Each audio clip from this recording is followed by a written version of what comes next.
আজ আমার স্বামীর দ্বিতীয় বিয়ে, সরি স্বামী না, আমার প্রাক্তন স্বামীর বিয়ে, যার সাথে কিছুদিন আগেই আইন ও ধর্মীয় রীতিতে বিচ্ছেদ হয়ে গিয়েছে। আর আজ সে তার পরকীয়া প্রেমিকা নীলাকে বিয়ে করতে যাচ্ছে। শুনেছি মেয়েটা 3 মাসের প্রেগনেন্ট। আজ মা হতে না পারার জন্য যেখানে আমি স্বামীর সংসার হারা হলাম, সেখানে সেই মেয়েটি আমার স্বামীর অনাগত সন্তানের মা, আমার প্রাক্তন স্বামী জিশান। এই তো কিছুদিন আগেই আমাদের পাশের বাসাটাই ছিল ওদের। সেই কিশোর বয়স থেকেই তার আর আমার রিলেশন ছিল। সেই রিলেশন থেকেই গভীরভাবে ভালোবাসা হয়। আর তার অনার্স কমপ্লিটের পরে আমরা বিয়ে করি। বিয়ের প্রথম 2 বছর ছিল একদম স্বপ্নের মতো। বিশ্বাস, ভালোবাসা, সম্মান কোনো কিছুরই কোনো কমতি ছিল না। আমার শ্বশুর শাশুড়িরও আদরের বৌমা ছিলাম আমি। কিন্তু জিশানের একটা বাচ্চার ভীষণ শখ ছিল, তাই বিয়ের প্রথম থেকেই আমরা বাচ্চার জন্য চেষ্টা করেছিলাম। কিন্তু বিয়ের 2 বছর পরও যখন কনসেপ্ট করতে পারিনি, তখন আমি আর জিশান ডাক্তারের কাছে যাই। ডাক্তার আমাদের দুজনকেই বেশ কিছু টেস্ট দেয়। পরবর্তীতে জানতে পারি যে আমার মা হওয়ার সম্ভাবনা মাত্র 10%। বলতে গেলে আমার মা হওয়ার সম্ভাবনা নেই বললেই চলে। আর এই কথাটা জানার পর জিশান একদম চুপ হয়ে গিয়েছিল। আমাকে কেউ কিছু না বললেও আমার প্রতি আমার শ্বশুর শাশুড়ি আর জিশানের আচরণ ধীরে ধীরে পরিবর্তন হচ্ছিল। এই যে আগে আমার শাশুড়ি আমি না খেলে সে নিজের হাতে এসে আমাকে খাইয়ে দিতেন, সেই আমি এখন সারাদিন না খেয়ে থাকলেও সে আমার খোঁজ করে না। আমার শ্বশুরের আর আমার প্রতি কোনো স্নেহ কাজ করে না। এখন আর আমাদের রোজ রাতে গল্পের আড্ডা বসে না। অন্যদিকে জিশান যেন আমার থেকে নিজেকে গুটিয়ে নিচ্ছিল। সকাল সকাল অফিসে চলে যেত, রাতে দেরি করে বাড়িতে ফিরতো। সারাদিন একটাবারও আমাকে ফোন দিত না। উল্টো আমি ফোন দিলে আমার সাথে কড়া কড়া ভাবে উত্তর দিয়ে কল কেটে দিত, যেন সে আমার প্রতি অনেক বিরক্ত। আমাদের মধ্যে স্বামী স্ত্রীর স্বাভাবিক সম্পর্ক ছিল না। আমি নিজে থেকেই এগিয়ে গেলে জিশান ক্লান্তি দেখিয়ে মুখ ফিরে ঘুমিয়ে পড়তো। নিজেকে তখন আমার বড্ড বেশি অসহায় মনে হতো। জিশানের সেই পরিবর্তনগুলো আমি মেনে নিয়েছিলাম।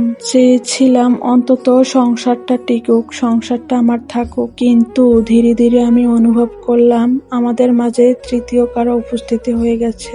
জিশানের শার্টে পেতাম লেডিস পারফিউমের গন্ধ।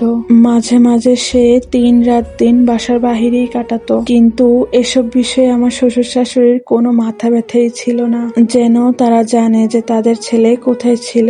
আমি এক প্রকারে বাধ্য হয়ে কোনো ভয় ছাড়াই এক রাতে জিশানকে জিজ্ঞাসা করলাম এই বিষয়ে। জিশান কিছুক্ষণ চুপ থেকে বলল, মোহনা জানো তো, একটা বাবার মূল ভীতি হলো তার সন্তান। আমি তোমাকে খুব ভালোবাসতাম, অস্বীকার করব না। কিন্তু যেদিন জানতে পারলাম তুমি আমাকে সন্তান দিতে পারবে না, সেদিন আমি অনেক বড় ধাক্কা খেয়েছিলাম। দেখো, আমি আমার বাবা মায়ের একমাত্র সন্তান, তাই বংশ এগিয়ে নিতে আমার সন্তান হওয়া খুব জরুরি। সেখানে তুমি তা দিতে অক্ষম। বাবা মা আমাকে আগেই বলেছিল তোমাকে ডিভোর্স দিয়ে দিতে, কিন্তু আমাদের এত বছরের ভালোবাসা আমি দ্বিধায় ভুগছিলাম। কিন্তু আরেকদিকে তোমার প্রতি আকর্ষণও ধীরে ধীরে হারিয়ে ফেলছিলাম। তোমার দিকে তাকালেই মনে হতো তুমি আমাকে সন্তান দিতে অক্ষম। তবুও ভেবেছিলাম যেহেতু বিয়ে করেছি তাই এই সম্পর্কটাকেও এগিয়ে নিয়ে যাব।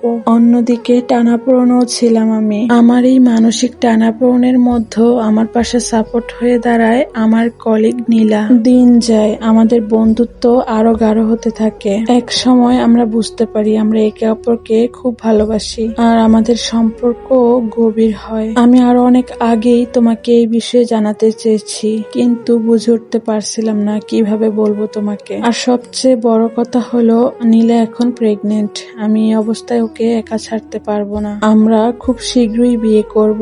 তুমি যদি এই সংসারে থাকতে চাও তবে থাকতে পারো। আমি আর নীলা আলাদা ফ্ল্যাটে উঠেছি। নীলা ওখানেই থাকবে আর তুমি এখানে তোমার সংসারে থাকবে। এতক্ষণ আমি সব শুনছিলাম, তারপরও মনের ভিতর ঝড় বন্ধ করে কিছু না বলেই হালকা মুচকি হেসে পাশ ফিরে শুয়ে পড়লাম। জিশানও আর কিছু না বলে ফোন নিয়ে পাশের রুমে চলে গেল।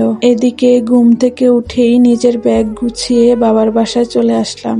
বাবা মাকে সব জানালাম। ভাগ্যিস তারা আমার পাশে ছিল। তারপর কিছুদিনের মাঝেই ডিভোর্স পেপার পাঠিয়ে দিলাম। জিশানও বিনা কথায় ডিভোর্স দিতে রাজি হয়ে গেল।